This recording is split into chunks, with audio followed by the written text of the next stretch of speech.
Welcome. In this video, I will show you how to hide entire home screen pages on iPhone.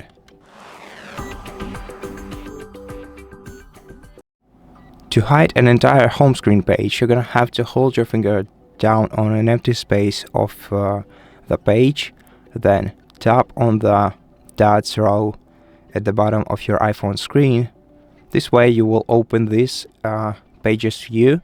And now to hide a home screen page, you just have to uncheck the circle beneath it. Then tap done. And now the hidden page was actually removed. We can always return it back to our home screen by checking it once again. And so that's basically how we do it. Thank you for watching this video. If you liked it, please consider subscribing to our channel, leave us a like in the comment below, and I'll see you in the next one.